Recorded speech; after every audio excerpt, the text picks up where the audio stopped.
DJ बजाने को लेकर ये पूरा का पूरा विवाद हुआ। उसके बाद पथराव हुआ, पथराव के बाद फायरिंग होती है और उसके बाद आप देखिए किस तरह से एक व्यक्ति की मौत हो जाती है और फिर इलाके में और भी ज्यादा तनाव की परिस्थिति पैदा हो जाती है।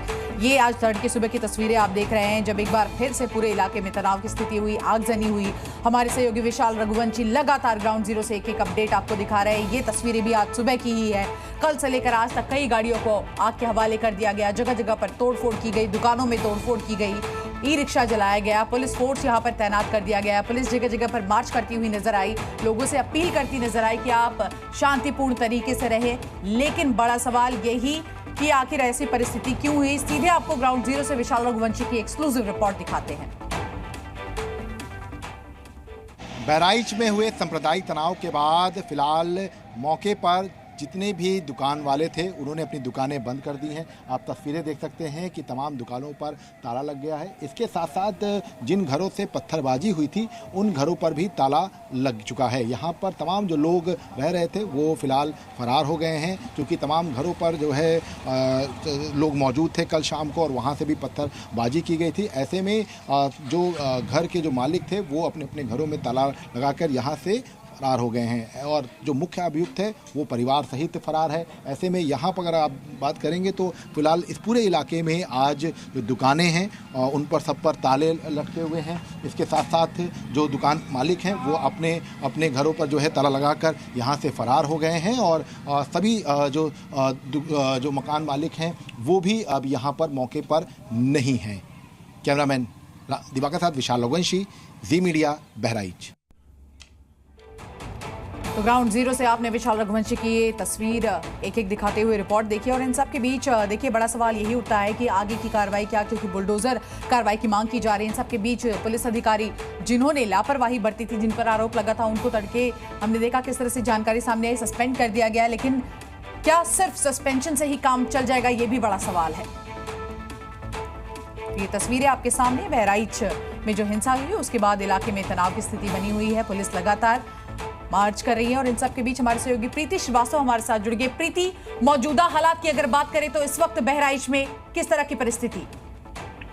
देखिए, बिल्कुल मैं बता दूं कि इस पूरे मामले को लेकर मुख्यमंत्री ने यहाँ लखनऊ में बड़ी बैठक की है और उन्होंने अधिकारियों को निर्देश दिए हैं कि किसी भी तरीके की जो लापरवाही है वो बर्दाश्त नहीं की जाएगी। जो आला अधिकारी हैं वो लखनऊ से मूव कर दिए हैं। कम से कम 8 IPS अधिकारियों को लखनऊ से बहराइच के लिए निकाल दिया गया है, जिसमें अमिताभ, यश, लॉ एंड ऑर्डर जो है वो भी लखनऊ के रास्ते में, लखनऊ से बहराइच के रास्ते में है और वो भी कुछ ही देर बाद जो है वो बहराइच पहुंच जाएंगे। स्थिति को सामान्य करने की कोशिश वहाँ पर की जाएगी, लेकिन यहाँ पे जिस तरीके की अभी जो स्थिति है वो बहुत ज्यादा तनावपूर्ण है, क्योंकि जिस तरीके से कल गोली मारकर हत्या कर दी गई थी, उसके बाद आज जब उसके शव को ले जाकर जो वहाँ के स्थानीय जो गांव के लोग थे उन्होंने वहाँ पे DM कार्यालय के बाहर उसको शव को ले गए और उसके बाद जो स्थिति थी वो बहुत ज्यादा असामान्य हो गई और वहाँ पर आसपास जो दुकानें थी उनको आग लगा दी गई और कई दुकानों में आग लगाई गई, कई जो है गाड़ियों में आग लगाई गई। तो इस चीज को लेकर जो पुलिस हालांकि जरूर कह रही है कि हम स्थिति को कंट्रोल कर लेंगे और स्थिति को कंट्रोल करने की कोशिश की जा रही है।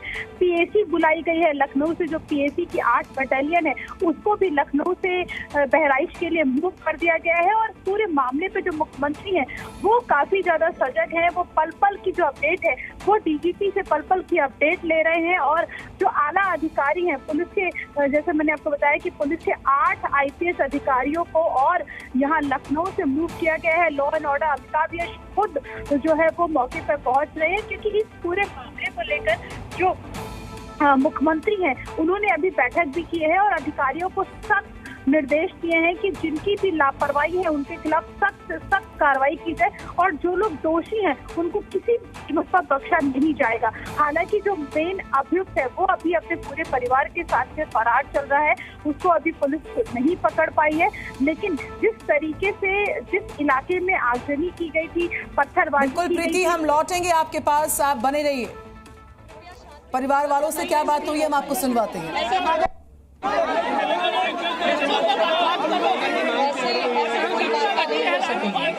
आप सभी से अनुरोध है, जो भी 3-4 प्रतिनिधि हैं पूरे ग्रुप के, कृपया शांतिपूर्वक बताइए, ऐसे नहीं हो पाएगा। ऐसे खड़े रहेंगे, हम भी खड़े रहेंगे।